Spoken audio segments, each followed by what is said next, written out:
साल 1948 मई का महीना, तपती दोपहरी। जॉर्डन की सीमा पर धूल उड़ रही थी। धूल के पीछे थी फौज की गाड़ियां, टैंक और उनमें बैठे जवान। सबसे आगे एक खुली जीप में बैठे थे जॉर्डन के किंग अब्दुल्ला, हाथ में रिवॉल्वर। आधी रात का वक्त हुआ। किंग अब्दुल्ला ने रिवॉल्वर हवा में उठाई, फायर किया, चिल्लाए फॉरवर्ड। गाड़ियां दौड़ने लगीं। जॉर्डन नदी पर बने एलएनबी ब्रिज को पार करके फौज जा रही थी फ़िलिस्तीन को बचाने, दुश्मन से आज़ाद कराने। सिर्फ जॉर्डन की फ़ौज नहीं, मिस्र की फ़ौज, सीरिया की फ़ौज, इराक की फ़ौज, लेबनान की फ़ौज, सब ने कसम खाई थी दुश्मन को समंदर में फेंक देंगे, फ़िलिस्तीन को आज़ाद करा लेंगे। पर यह कहानी जीत की नहीं, हार की है। वादा खिलाफ़ी की, वो वादा खिलाफ़ी जो आज भी सवाल पूछती है। उन भाइयों का क्या हुआ जो साथ लड़ रहे थे, वो क्यों पीछे हट गए? क्यों फ़िलिस्तीन आज अकेला लड़ रहा है? नमस्कार, मेरा नाम साजिद है और आप खबरगांव देख रहे हैं, जिसमें आज हम जानेंगे कि अरब देशों ने फ़िलिस्तीन को क्यों अकेला छोड़ दिया। एक किस्से से शुरुआत करते हैं। ईरान के एक प्रधानमंत्री हुआ करते थे मोहम्मद मोसाद्दिक। मोसाद्दिक ने ईरान के तेल का राष्ट्रीयकरण किया था, नेशनलाइज़ किया था। वो एक बार अमेरिकियों से एक डील पर चर्चा कर रहे थे, पर बात बन नहीं रही थी। अमेरिकियों को लगा था कि डील पूरी करने के लिए मुसद्दिक पर काफ़ी दबाव बनाना होगा, लेकिन डील की बात आगे बढ़ नहीं पा रही थी। मुसद्दिक काफ़ी देर तो चुपचाप सुनते रहे, लेकिन अंत में वो बोले, क्या तुम्हें ये पता है कि मैं अगर बिना डील पूरी किए खाली हाथ वापस लौटूंगा तो ये मेरे लिए ज़्यादा आसान होगा, क्योंकि मैंने जो भी डील की है वो मुझे वापस लौटकर अपने देश के लोगों को बेचनी भी पड़ेगी। फ़िलिस्तीन का मुद्दा इस्लामिक दुनिया के लिए कुछ ऐसा ही है, ख़ासकर अरब देश जो इस मुद्दे पर डील करना चाहते हैं। लेकिन क्या वाकई केवल डील पूरी करने से हल निकल जाएगा? इस डील को उन्हें अपने लोगों को बेचना भी तो पड़ेगा, जिनके लिए ये मामला ज़मीन से ज़्यादा जज्बात का है। अरब दुनिया के लिए फ़िलिस्तीन पहली बार मुद्दा बना साल 1917 में। पहले विश्व युद्ध के बाद ऑटोमन साम्राज्य का खात्मा हुआ। विजेता ब्रिटेन और फ्रांस ने मिडिल ईस्ट को अपने प्रभाव क्षेत्र में बांट लिया। सीरिया, लेबनान पर फ्रांस का नियंत्रण हुआ, जबकि इराक, फ़िलिस्तीन और ट्रांस जॉर्डन, जिसे आज का जॉर्डन कहते हैं, वो ब्रिटेन के हिस्से आ गया। इसी माहौल में अरब राष्ट्रवाद की लहर उठी, जिसका सपना एक संयुक्त अरब राज्य था। दूसरी तरफ ब्रिटेन ने साल 1917 के बेल्फोर डिक्लेरेशन के तहत फ़िलिस्तीन में यहूदियों के लिए नेशनल होम का वादा भी कर दिया था। ये फ़िलिस्तीन पर तनाव की शुरुआत थी, पहली शुरुआत थी। हालांकि अरब दुनिया शुरू से ही इस मसले पर एक उलझन में फंसी रही। नए बने अरब देश अपनी आज़ादी की लड़ाई और अंदरूनी समस्याओं से ज़्यादा उलझे थे। फ़िलिस्तीन के अरब निवासी बढ़ती यहूदी आबादी और ज़मीन की खरीद फरोख्त से चिंतित होने लगे। साल 1929 में जेरूसलम में कुछ दंगे हुए। पहली बार अरब दुनिया का ध्यान बड़े पैमाने पर वहाँ खिंचा फ़िलिस्तीन की तरफ। सबसे पहले फ़िलिस्तीनी नेता मुफ्ती अमीन अल हुसैनी ने इसे एक इस्लामिक मुद्दा बनाकर पूरे मुस्लिम जगत से समर्थन मांगा। 1936 से 1939 का फ़िलिस्तीनी विद्रोह एक अहम मोड़ साबित हुआ। यहूदियों के बढ़ते इमिग्रेशन और ज़मीन खरीदने के ख़िलाफ़ फ़िलिस्तीनियों ने व्यापक हड़ताल और सशस्त्र संघर्ष छेड़ दिया था। इस बार पड़ोसी अरब देशों ने भी खुलकर हस्तक्षेप किया। इराक, मिस्र, सऊदी अरब और जॉर्डन के शासकों ने मिलकर ब्रिटेन से बातचीत की और विद्रोह ख़त्म करवाने में भूमिका निभाई। ये पहली बार था जब अरब देशों ने सामूहिक रूप से फ़िलिस्तीन के मामले में दखल दिया था। दूसरा विश्व युद्ध करीब आते देख ब्रिटेन को अपनी स्थिति मजबूत करने के लिए अरब देशों की ज़रूरत महसूस हुई। इसी दबाव में मई 1939 में ब्रिटेन ने एक वाइट पेपर जारी किया। इसमें फ़िलिस्तीन के बंटवारे का जो विचार था वो रद्द कर दिया गया। वादा किया गया कि अगले 10 साल के भीतर फ़िलिस्तीन को एक आज़ाद देश बनाया जाएगा, जहां अरब बहुमत होगा। अगले 5 साल के लिए जो यहूदी इमिग्रेशन है उसको घटाकर 75,000 तक सीमित कर दिया जाएगा। यानी फ़िलिस्तीन की ज़मीन में अगले 5 साल तक केवल 75,000 यहूदी ही आ सकेंगे, उससे ज़्यादा नहीं आएंगे। फिर इन 5 सालों के बाद अगर किसी यहूदी को यहाँ आना है तो उन्हें अरबों की इजाज़त लेनी होगी। ज़मीन खरीदने पर भी सख्त पाबंदियाँ लगा दी गईं। ये प्रस्ताव ज़ायनिस्टों के लिए एक बड़ा झटका था, लेकिन फ़िलिस्तीनी नेतृत्व, ख़ास तौर पर मुफ्ती अमीन अल हुसैनी, ने इस प्रस्ताव को ठुकरा दिया। उन्होंने तत्काल पूरी आज़ादी, फ़िलिस्तीन की पूरी आज़ादी की मांग की और वो किसी भी नए यहूदी अप्रवास इमिग्रेशन को स्वीकार करने के लिए तैयार नहीं थे। अरब देश इस समय तक कह रहे थे कि फ़िलिस्तीन के लीडर्स जो हैं वही अंतिम फैसला करेंगे। उन्होंने मुफ्ती अमीन को कुछ हद तक मनाने की कोशिश की, लेकिन फिर हाथ वापस खींच लिए, क्योंकि मुफ्ती अमीन मान नहीं रहे थे इस बात के लिए। फिर दूसरे विश्व युद्ध के बाद अरब देश पहले से ज़्यादा ताकतवर हुए। उन्होंने 1945 में अरब लीग का गठन किया। इस लीग ने फ़िलिस्तीन को एक साझा अरब मुद्दा घोषित किया और ब्रिटेन और अमेरिका पर 1939 के वाइट पेपर लागू करने का दबाव फिर से ये बनाने लगे अरब लीग के देश। लेकिन यहाँ भी नतीजा सिफर रहा, शून्य रहा, कोई हल नहीं निकल पाया। फिर 1947 में यूनाइटेड नेशंस ने फ़िलिस्तीन को बांटने का प्लान पेश किया तो अरब देशों ने उसे सिरे से खारिज कर दिया। उन्हें लगा कि ये नाइंसाफ़ी है, पूरी ज़मीन तो हमारी है, पे हम बंटवारा क्यों माने। नतीजा हुआ 1948 की जंग का ऐलान। अरब फ़ौजों ने मिलकर चढ़ाई तो कर दी पर तैयारी आधी अधूरी थी। हथियार पुराने थे, फ़ौजी लीडरशिप में भी तालमेल उतना था नहीं। नतीजा हुआ हार। लाखों फ़िलिस्तीनी बेघर हो गए और अरब दुनिया पर मायूसी छा गई। यह हार सिर्फ फ़िलिस्तीन की हार नहीं थी, ये पूरे अरब जगत की हार थी। 1948 की हार का बहुत गहरा असर हुआ। अरब दुनिया में जैसे भूचाल सा आ गया। जिन हुकूमतों ने जंग का ऐलान किया था वो हिल गईं, लोगों का गुस्सा उबल पड़ा। हार के बाद फ़ौरन इल्ज़ामों का दौर भी शुरू हो गया।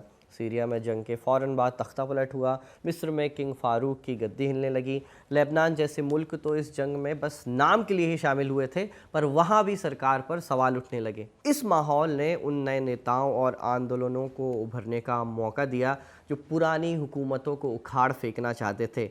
मिस्र में जमाल अब्दुल नासिर और उनके फ्री ऑफिसर्स का आंदोलन इसी दौर में पनपा। सीरिया और इराक में बाथ पार्टी जैसी ताकतें मजबूत हुई। पावर के अलग अलग सेंटर्स उभरने शुरू हुए। लेकिन इस चक्कर में अरब देशों के बीच फ़िलिस्तीन को लेकर जो थोड़ी बहुत एकता थी वो तार तार हो गई। हर कोई अपनी हार का ठीकरा दूसरे पर फोड़ने लगा और पर्दे के पीछे फ़िलिस्तीन की बची कुची जो ज़मीन थी उस पर भी कब्ज़े की होड़ शुरू हो गई। इसमें सबसे आगे थे जॉर्डन के किंग अब्दुल्ला। 1948 की जंग के दौरान ही उन्होंने फ़िलिस्तीन के उन हिस्सों पर कब्ज़ा कर लिया जो यूएन के प्लान में अरबों को मिलने वाले थे। इसे आज हम वेस्ट बैंक के नाम से जानते हैं। जंग जब ख़त्म हुई उसके बाद अब्दुल्ला ने इन इलाकों को बाकायदा जॉर्डन में मिलाने का ऐलान तक किया। उन्होंने फ़िलिस्तीनी नेताओं को किनारे लगा दिया, यहाँ तक कि मुफ्ती अमीन अल हुसैनी की बनाई ऑल फ़िलिस्तीन गवर्नमेंट को भी मानने से इनकार कर दिया, जिसे मिस्र और अरब लीग का थोड़ा बहुत साथ हासिल था पहले से। अब्दुल्ला यही नहीं रुके, वो मानते थे कि इसराइल अब एक हकीकत है और उससे लड़ने के बजाय समझौता करना एक समझदारी होगी। उन्होंने 1948 की जंग के फ़ौरन बाद ही इसराइल के साथ सीक्रेट बातचीत भी शुरू कर दी थी। वो एक स्थायी शांति समझौता चाहते थे। ये बातचीत करीब 2 साल तक तो चली। कई बार लगा कि समझौता होने ही वाला है। फरवरी 1950 में तो दोनों पक्षों ने एक 5 साला नॉन एग्रेशन पैक्ट यानी एक दूसरे पर हमला ना करने का जो समझौता था उस पर भी साइन कर दिए, दस्तखत कर दिए। लेकिन ये खबर लीक हो गई। पूरे अरब जगत में से हंगामा मच गया। मिस्र और सऊदी अरब ने जॉर्डन पर दबाव डाला कि पीछे हटे वरना उसका हुक्का पानी हम बंद कर देंगे, जॉर्डन का हुक्का पानी बंद कर दिया जाएगा। जॉर्डन के अंदर भी अब्दुल्ला के मंत्री और फ़िलिस्तीनी नेता उनके ख़िलाफ़ हो गए। उन्हें डर था कि इसराइल से समझौता करना अरबों के साथ गद्दारी होगी। आखिर में अब्दुल्ला को भी झुकना पड़ा और समझौता इसराइल के साथ जो था वो रद्द करना पड़ा। किंग अब्दुल्ला को अपने इन एडवेंचर्स की कीमत भी चुकानी पड़ी। अरब लोगों की नज़र में वो विलन बन चुके थे। जुलाई 1951 में जब वो जेरूसलम की अल-अक्सा मस्जिद में नमाज़ पढ़ने गए तो एक शख्स ने उन्हें गोली मार दी और उनकी हत्या कर दी। अब आते हैं मिस्र पर। 1952 में वहाँ जमाल अब्दुल नासिर और उनके फ्री ऑफिसर्स ने किंग फ़ारूक का तख्ता पलट कर दिया। नासिर 1948 की जंग में भी लड़े थे और हार से बहुत मायूस थे। उन्हें लगता था कि मिस्र की पुरानी लीडरशिप भ्रष्ट और नकारा हो गई है। उन्होंने मिस्र को मजबूत बनाने का और उसे पश्चिमी ताकतों के असर से आज़ाद कराने का वादा भी किया हुआ था। शुरू में नासिर का ध्यान फ़िलिस्तीन पर कम और मिस्र के अंदरूनी मामलों पर ज़्यादा था। 1956 में नासिर ने सुएज़ नहर का राष्ट्रीयकरण किया। ब्रिटेन और फ्रांस भड़क गए। उन्होंने इसराइल के साथ मिलकर मिस्र पर हमला कर दिया। ये जंग नासिर हारते हारते जीते। अमेरिका और सोवियत यूनियन के दबाव में हमलावर फ़ौजें पीछे हट गईं। इस जंग ने नासिर को पूरे अरब जगत का हीरो बनाकर पेश किया। वो साम्राज्यवाद के ख़िलाफ़ लड़ने वाले नेता के तौर पर उभरे। एक दिलचस्प बात यह कि सुएज़ संकट के वक्त सऊदी अरब ने ब्रिटेन और फ्रांस को तेल देना बंद कर दिया था। ये अरब एकता का एक छोटा सा नमूना था। बहरहाल सुएज़ संकट ने नासिर का कद तो बहुत बढ़ा दिया था, लेकिन फ़िलिस्तीन का मसला पीछे छूट गया। नासिर अब पैन अरबिज़म के सबसे बड़े अलंबरदार बन गए थे। अरब दुनिया अब 2 खेमों में बट गई थी। एक तरफ थे मिस्र और सीरिया जो पैन अरबिज़म और समाजवाद की बातें किया करते थे, और दूसरी तरफ थे सऊदी अरब और जॉर्डन जैसे पुराने राजशाही वाले मुल्क जिन्हें नासिर की बढ़ती ताकत से ख़तरा महसूस होता था। इस तरह अरब में एक अंदरूनी कोल्ड वॉर शुरू हो गई। इस लड़ाई में भी फ़िलिस्तीन का मुद्दा एक मोहरा बन गया। हर खेमा खुद को फ़िलिस्तीन का सबसे बड़ा हिमायती साबित करने की कोशिश करता था। नासिर ने फ़िलिस्तीन लिबरेशन ऑर्गेनाइजेशन यानी PLO बनवाया तो शुरू में वो मिस्र के इशारों पर ही चलता था। वहीं यासिर अरफ़ात की अल फतह को सीरिया का साथ मिला। चूँकि नासिर सबसे बड़ा चेहरा थे, उन पर कुछ एक्शन करने का दबाव था। 1967 में उन्होंने UN की पीस कीपिंग फ़ोर्स को सिनाई से हटा दिया। अकाबा की खाड़ी में इसराइली जहाज़ों की नाकाबंदी भी उन्होंने कर दी। नतीजा रहा, जून 1967 में इसराइल ने अचानक हमला कर दिया। सिर्फ 6 दिनों में उसने मिस्र, सीरिया और जॉर्डन की फ़ौजों को रौंद डाला। मिस्र से पूरा सिनाइन रेगिस्तान छीन लिया, जॉर्डन से वेस्ट बैंक और पूर्वी जेरूसलम छीनकर कब्ज़ा कर लिया। सीरिया से गोलन हाइट्स का भी जो कब्ज़ा था वो उससे छीन लिया। ये अरबों के लिए 1948 से भी बड़ी हार थी। नासिर का जो करिश्मा था वो टूट सा गया था। अरब दुनिया पर फिर मायूसी छाने लगी थी। इस हार का एक बड़ा नतीजा ये निकला कि फ़िलिस्तीनियों ने अरब देशों पर भरोसा करना कम कर दिया। उन्हें लगा कि अरब हुकूमतें उन्हें आज़ादी नहीं दिला सकती, अब उन्हें अपनी लड़ाई खुद ही लड़नी होगी। यासिर अरफ़ात की लीडरशिप में PLO अब ज़्यादा आज़ाद होकर काम करने लगी। हालांकि पैसे और हथियारों के लिए अब भी वो अरब देशों पर ही निर्भर थे, लेकिन अब वो अपनी पॉलिसी खुद तय करने लगे थे। अरब देशों के साथ PLO के रिश्ते हमेशा आसान नहीं थे। PLO की बढ़ती ताकत से अरब हुकूमतें हमेशा कन्नी काटा करती थी, क्योंकि उन्हें डर था कि PLO उनके मुल्क में भी कहीं बगावत ना करा दे। जॉर्डन में भी यही हुआ। 1970 में शाह हुसैन ने PLO के लड़ाकों को कुचलने के लिए बहुत सारी फ़ौज भेज दी। इसे ब्लैक सितंबर के नाम से जाना जाता है। हज़ारों फ़िलिस्तीनी मारे गए थे उस दौरान और PLO को जॉर्डन छोड़कर लेबनान भागना पड़ा था उस अटैक के बाद। फिर 1967 की हार का एक और बड़ा असर ये हुआ कि अरब दुनिया में ताकत का जो पलड़ा था वो मिस्र से हटकर गल्फ़ स्टेट की तरफ झुकने लगा। रोज़मेरी सईद ज़हलान अपनी किताब फ़िलिस्तीन एंड गल्फ़ स्टेट में बताती हैं कि नासिर की हार के बाद सऊदी अरब के शाह फैसल अरब दुनिया के सबसे अहम नेता बनकर उभरे। खाड़ी के दूसरे अमीर मुल्कों जैसे कुवैत और अबू धाबी की अहमियत भी धीरे धीरे बढ़ गई। 1967 की हार के फ़ौरन बाद अरब नेताओं की खार्तूम में मीटिंग हुई। वहाँ सऊदी अरब, कुवैत और लीबिया ने मिस्र और जॉर्डन जैसे मुल्कों को जिन्हें जंग में नुकसान हुआ था बड़ी माली मदद देने का वादा किया। ज़हलान लिखती हैं कि शाह फैसल के लिए जेरूसलम का इसराइल के कब्ज़े में जाना बहुत बड़ा सदमा था। वो अपनी बाकी ज़िंदगी जेरूसलम की आज़ादी की कोशिश करते रहे। उनका नज़रिया नासिर से कुछ अलग था। नासिर जो थे वो पैन अरबिज़म की बात करते थे, जबकि किंग फैसल इस्लाम और जेरूसलम पर ज़्यादा ज़ोर दिया करते थे। उन्होंने इस्लामिक कॉन्फ्रेंस ऑर्गेनाइजेशन यानी OIC बनाने में भी बहुत अहम रोल अदा किया था, ताकि दुनिया भर के मुसलमानों को फ़िलिस्तीन के मुद्दे पर एकजुट किया जा सके। 1973 में इसराइल के साथ एक और बड़ी लड़ाई हुई, जंग हुई।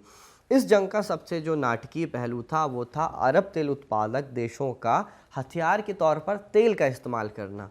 सऊदी अरब की अगुवाई में अरब देशों ने अमेरिका और दूसरे पश्चिमी मुल्कों से तेल बेचना बंद कर दिया जो इसराइल की मदद कर रहे थे। ऑयल एम्बार्गो ने दुनिया भर में हंगामा मचा दिया। पेट्रोल की कीमतें आसमान छू गईं। पश्चिमी मुल्कों में इकॉनमी लड़खड़ाने लगी।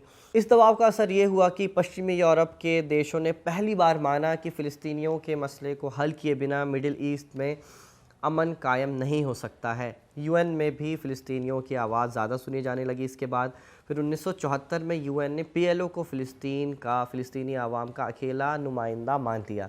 यासिर अरफ़ात ने UN जनरल असेंबली में भाषण दिया। ये सब तेल बैन की वजह से ही मुमकिन हो पाया था। तेल वाले खाड़ी देशों ने ही दिखा दिया था कि उनके पास कितनी ताकत है। तेल बैन के बाद से एक बड़ी चीज़ ये भी हुई थी कि खाड़ी देशों के पास बेतहाशा पैसा आ गया था, वो अमीर बन गए थे। तेल की कीमतें चौगुना हो गई थी। इस पैसे ने PLO को भी बहुत ताकत दी। खाड़ी के मुल्कों ने PLO को दिल खोलकर माली मदद दी।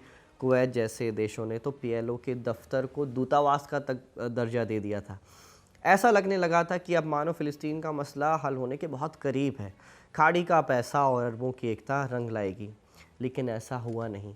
तेल बैन ज़्यादा दिन तक चल नहीं सका। अमेरिका के दबाव और आपसी मतभेदों के चलते अरब देश पीछे हट गए।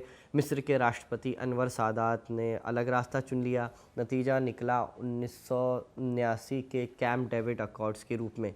मिस्र ने इसराइल को मान्यता दे दी और बदले में उसे सिनाइन का इलाका वापस मिल गया। ये समझौता अरब दुनिया के लिए एक बहुत बड़ा झटका था। अरब देशों ने मिस्र का बहिष्कार कर दिया, उसका अरब लीग से हुक्का पानी बंद कर दिया गया। लेकिन बड़ी बात यह थी कि मिस्र के अलग होने से अरब एकता का जो ख्वाब था वो बिखर गया। इसी बीच 1979 का साल मिडिल ईस्ट के लिए निर्णायक साबित भी हुआ। इस एक साल में 7 बड़ी घटनाएं हुई जिन्होंने पूरे इलाके का नक्शा बदल दिया। ईरान में इस्लामिक रिवॉल्यूशन आ गया, शाह का तख्ता पलट गया। इराक में सद्दाम हुसैन ने सत्ता पर कब्जा कर लिया। सऊदी अरब में मक्का की ग्रैंड मस्जिद पर कट्टरपंथियों ने कब्जा कर लिया और शिया बाहुल इलाके में दंगे भड़क उठे। ईरान में अमेरिकी दूतावास पर कब्जा करके अमेरिकियों को बंधक बना लिया गया था और साल के आखिर में सोवियत यूनियन ने अफ़गानिस्तान पर हमला कर दिया। इन सब घटनाओं ने दुनिया का ध्यान फ़िलिस्तीन से हटा दिया। अब सबकी नज़रें ईरान, इराक और अफ़गानिस्तान पर थीं। अमेरिका के लिए अब सबसे बड़ा ख़तरा सोवियत यूनियन और ईरान का बन गया था। अमेरिका और सऊदी अरब अब मिलकर अफ़गानिस्तान में सोवियत फ़ौज के ख़िलाफ़ मुजाहिदीन की मदद करने लगे। उनकी दोस्ती और गहरी हो गई और फिर 1980 में शुरू हो गई ईरान और इराक की जंग। ये जंग 8 साल तक चली। इसमें लाखों लोग मारे गए। अरब देशों का सारा ध्यान, सारा पैसा इसी जंग पर लग गया। ख़ासकर जो खाड़ी के अमीर देश थे उन्होंने सद्दाम हुसैन की भरपूर माली मदद की और कुवैत और सऊदी अरब ने तो अरबों डॉलर इराक को भी भेजे थे। इस जंग ने फ़िलिस्तीन के मसले को दूसरे नंबर पर ला ढकेला था। अरब देश अब भी फ़िलिस्तीन की बातें तो किया करते थे, लेकिन सऊदी अरब के जो किंग फहद थे उन्होंने 1981 में एक पीस प्लान पेश किया जिसमें पहली बार इसराइल के वजूद को इशारों में कबूल कर लिया गया था। लेकिन ज़मीनी हकीकत ये थी कि फ़िलिस्तीन अब भी उनकी पहली प्राथमिकता नहीं थी। मतलब पहली प्राथमिकता नहीं थी, उसके अलावा भी उनकी प्रायोरिटीज़ बदल रही थी। 1982 में 1982 में इसराइल ने लेबनान पर बड़ा हमला किया।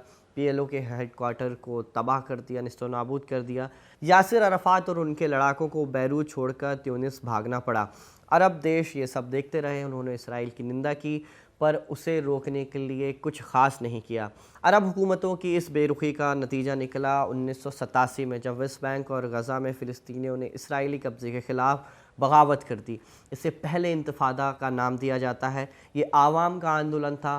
पत्थर फेंकते बच्चे और नौजवान इसराइली फ़ौज का मुकाबला कर रहे थे। इसने दुनिया का ध्यान एक बार फिर फ़िलिस्तीन की तरफ खींचा। अरब देशों ने भी इंतफादा की हिमायत की। पीएलओ को फिर से माली मदद मिलनी शुरू हो गई और फिर आया सबसे बड़ा मोड़ अगस्त 1990 में। इराक के सद्दाम हुसैन ने कुवैत पर हमला करके उस पर कब्ज़ा कर लिया। इस हमले ने अरब दुनिया को बुरी तरह बांट दिया। मिस्र, सीरिया और सऊदी अरब ने अमेरिका के साथ मिलकर इराक के ख़िलाफ़ मोर्चा बनाया। वहीं यासिर अराफात ने एक बहुत बड़ी गलती कर दी। उन्होंने सद्दाम हुसैन का साथ दे दिया। शायद उन्हें लगा कि सद्दाम इसराइल के ख़िलाफ़ लड़ेंगे, या शायद वो अरब आवाम के गुस्से को भुनाना चाहते थे, जो अमेरिका के डबल स्टैंडर्ड से भी नाराज़ थी कि कुवैत पर कब्ज़े के ख़िलाफ़ तो फ़ौरन आपने एक्शन ले लिया, लेकिन फ़िलिस्तीन पर जो कब्ज़ा हुआ इस पर आपने चुप्पी साधी हुई है कई सालों से। अराफात का ये फ़ैसला पीएलओ और फ़िलिस्तीनियों के लिए ख़राब साबित हुआ। खाड़ी के अमीर मुल्क जो पीएलओ को सबसे ज़्यादा पैसा दिया करते थे, बुरी तरह नाराज़ हो गए। उन्होंने पीएलओ की माली मदद बिल्कुल बंद कर दी। पीएलओ ने अपनी 80% फंडिंग खो दी। कुवैत ने जंग के बाद लाखों फ़िलिस्तीनियों को अपने मुल्क से निकाल दिया, जिन्हें सद्दाम का हिमायती समझा जाता था। वो बेचारे फिर से रिफ्यूजी बन गए, रिफ्यूजी कैंप में रहने लगे। फ़िलिस्तीन और खाड़ी देशों के बीच जो 60 साल पुराना रिश्ता था वो अब टूट सा गया था। पीएलओ अलग थलग पड़ गया था। इसी कमज़ोरी का नतीजा हुआ 1951 के मैड्रिड कॉन्फ्रेंस और 1993 के ओस्लो समझौते, ओस्लो अकॉर्ड्स के रूप में। पीएलओ के पास अब कोई चारा नहीं बचा था। उसे अमेरिका की शर्तों पर इसराइल से सीधी बातचीत करनी पड़ी। ओस्लो अकॉर्ड्स से फ़िलिस्तीनियों को वेस्ट बैंक और गज़ा में लिमिटेड सेल्फ रूल तो मिल गया, एक पैलेस्टाइन अथॉरिटी भी बनी, लेकिन आज़ाद फ़िलिस्तीन स्टेट का सपना अधूरा ही रह गया, वो ख्वाब पूरा नहीं हो पाया। ये समझौते यूएन के प्रस्तावों से हटकर किए गए थे। अमेरिका अब अकेला मध्यस्थ ही इस मामले में बचा था। ओस्लो के बाद भी फ़िलिस्तीन का मसला हल नहीं हुआ। बल्कि और उलझ गया। वेस्ट बैंक में इसराइली यहूदी बस्ती जो है वो बढ़ने लगी, सेटलमेंट्स बढ़ने लगे और फ़िलिस्तीन पर जो पाबंदियां हैं वो जारी रहीं और मज़ीद वो भी आगे और बढ़ी ही। फ़िलिस्तीन के साथ अरबों की बेवफाई का एक चैप्टर मिडल ईस्ट के इनकलाबी गुट इख्वान से भी जुड़ा हुआ है, जिसे अरब जगत में इख्वानुल मुस्लिमीन नाम से जाना जाता है, अंग्रेज़ी में कहें तो मुस्लिम ब्रदरहुड। इख्वान का एक क्लियर फंडा था, मुल्क वही चलाएगा जिसे आवाम चुनेगी। राजशाही वाली व्यवस्था जो इस्लाम में है नहीं, इसलिए अरब जगत में भी इसे फॉलो नहीं किया जाना चाहिए। लेकिन अरबों की जो सरकारें थीं वो तो राजशाही वाली व्यवस्था पर ही चल रही थी, यानी राजा का जो बेटा है वही आगे जाके राजा बनेगा। इसी के विरोध में इख्वान ने अपना आंदोलन तेज़ किया। मिस्र से निकलकर वो धीरे धीरे पूरे मिडिल ईस्ट में फैल गई, लेकिन फिर बैन भी होते चले गए। इख्वान के जो लीडर्स थे और इख्वान की दूसरी ऑर्गेनाइजेशन थी वो भी धीरे धीरे बैन होती चली गई, क्योंकि अरब मुल्कों के जो राजा थे उनको ख़तरा था कि कल को हमारी भी गद्दी जा सकती है अगर इनकलाब आया, अगर रेवोल्यूशन आया हमारे देश में। इसलिए इख्वान को बैन कर दिया गया। मिस्र, Syria, Libya, Kuwait, Qatar, UAE, Saudi Arab, आप नाम लेते जाइए, लगभग सभी अरब मुल्कों ने इस संगठन पर पाबंदियां लगाईं। 1986 में हमास बना तो उसके पीछे भी इख्वान का विचार ही था, इसलिए अरब मुल्कों ने हमास से भी कन्नी काटनी शुरू कर दी। 2013 में जब मिस्र में मोहम्मद मुर्सी की सरकार गिरी या साजिशन गिराई गई तो मिस्र ने हमास पर भी सख्ती शुरू कर दी। 2015 में मिस्र की अदालत ने हमास को तो आतंकी संगठन तक घोषित किया। 2014 के बाद सऊदी अरब ने मुस्लिम ब्रदरहुड पर बैन लगाया। कई हमास नेताओं के बैंक खाते बंद हुए और कुछ गिरफ्तार भी हुए उनके कुछ नेता। सऊदी अरब मानता है कि हमास के ज़रिए ईरान फ़िलिस्तीन पर प्रभाव बढ़ाना चाहता है। यूएई ने भी 2014 में हमास को आतंकी संगठन घोषित कर दिया। बहरीन आधिकारिक तौर पर तो हमास को आतंकवादी नहीं मानता, लेकिन 2020 में इसराइल से उसने अब्राहम अकॉर्ड्स साइन कर लिया था। उसके बाद जो बहरीन का जो रुख था वो बिल्कुल साफ़ हो गया और हमास विरोधी मालूम पड़ता है। अब रही बात एक और बड़े मुल्क की, कतर। वो सिर्फ बड़ा बनने के लिए हमास को अपने यहाँ रखा हुआ है। अमेरिका के कहने पर ही उसने हमास का दफ्तर अपने यहाँ पे खोला हुआ है। अब बचा सीरिया। पहले हमास और असद सरकार, बशर अल सरकार के जो संबंध थे बहुत अच्छे हुआ करते थे, लेकिन 2011 में जब सीरियाई गृह युद्ध शुरू हुआ तो हमास ने असद सरकार का विरोध कर दिया और दमिश्क छोड़ दिया। तब से असद सरकार ने हमास से नाता तोड़ लिया और उसे गद्दार तक कहने लगे। हालांकि 2020 में ईरान के दबाव में रिश्ते थोड़े सुधरे, लेकिन अब इसका कोई मतलब है नहीं, क्योंकि असद तो अब राष्ट्रपति भी नहीं, उनका तख्ता पलट हो गया पिछले साल दिसंबर में। वो अब रूस में रह रहे हैं और इन दिनों गेमिंग कर रहे हैं, पलंग तोड़ रहे हैं, आराम कर रहे हैं, आराम की ज़िंदगी जी रहे हैं। फिर फ़िलिस्तीनियों के प्रति घटते अरब समर्थन की एक सबसे बड़ी जो वजह इन दिनों बनी हुई है वो ईरान है। 1979 के ईरानी रेवोल्यूशन, इस्लामिक रेवोल्यूशन के बाद दूसरे अरब स्टेट्स जैसे सऊदी अरब के लिए सबसे बड़ा ख़तरा अब इसराइल नहीं बल्कि ईरान बन गया था। ईरान क्रांति एक्सपोर्ट करना चाहता था। इमाम खुमैनी ने कहा था कि हम ये जो क्रांति है वो दूसरे देशों में भी पहुंचाएंगे। वो लेबनान में हिजबुल्लाह, यमन में हूती और फ़िलिस्तीन में हमास और इस्लामिक जिहाद जैसे ग्रुप्स की मदद करके पूरे इलाके में अपना असर बढ़ाने लगा। इसे एक्सिस ऑफ रेजिस्टेंस का भी नाम दिया गया। सऊदी अरब और उसके सुन्नी मुल्क जो दोस्त थे उनको लगा कि ईरान उनका तख्ता पलट करना चाहता है। इस नए ख़तरे ने पुरानी दुश्मनी भुला दी। सऊदी अरब और यूएई जैसे मुल्कों को लगा कि ईरान के ख़िलाफ़ लड़ाई में इसराइल उनका साथी बन सकता है। इसराइल के पास ताकतवर फ़ौज थी, बेहतरीन इंटेलिजेंस था और सबसे बढ़कर वो भी ईरान को अपना सबसे बड़ा दुश्मन मानता था। रिपोर्ट्स बताती हैं कि पर्दे के पीछे इसराइल और खाड़ी देशों में खुफिया जानकारी का लेन देन और सुरक्षा सहयोग सालों से चल रहा था। इसके साथ ही एक और बड़ी वजह थी पैसा और तरक्की। सऊदी अरब विज़न 2030 जैसे बड़े प्लान बना रहा था ताकि उसकी इकॉनमी सिर्फ तेल पर निर्भर ना रहे। यूएई भी यही कर रहा था। उन्हें नई टेक्नोलॉजी चाहिए थी, artificial intelligence, cyber security, biotechnology, पानी साफ़ करने की तकनीक, खेती के नए तरीके, और इन सब मामलों में इसराइल दुनिया में बहुत आगे था। खाड़ी के नेताओं को लगा कि इसराइल से दोस्ती करके वो अपने मुल्कों को तरक्की की राह पर तेज़ी से ले जा सकते हैं। यूएई और इसराइल के बीच फ्री ट्रेड एग्रीमेंट साइन हुआ, जिससे उनका आपसी व्यापार अरबों डॉलर तक पहुंचने की उम्मीद है। अबू धाबी की कंपनियों ने इसराइल के गैस फील्ड में भी पैसा लगाया हुआ है। इन्हीं सब वजहों से 2020 में अब्राहम अकॉर्ड्स सामने आए और अमेरिका की कोशिशों से यूएई, बहरीन, मोरक्को और सूडान ने इसराइल के साथ रिश्ते नॉर्मलाइज कर लिए। ये अचानक नहीं हुआ था, ये दशकों से चल रही सोच और बदलते हालात का नतीजा था।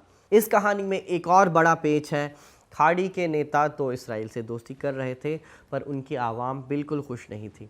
अरब दुनिया में ज़्यादातर लोग अब भी फ़िलिस्तीन के साथ हैं और इसराइल से रिश्ते बनाने के सख्त खिलाफ़ हैं।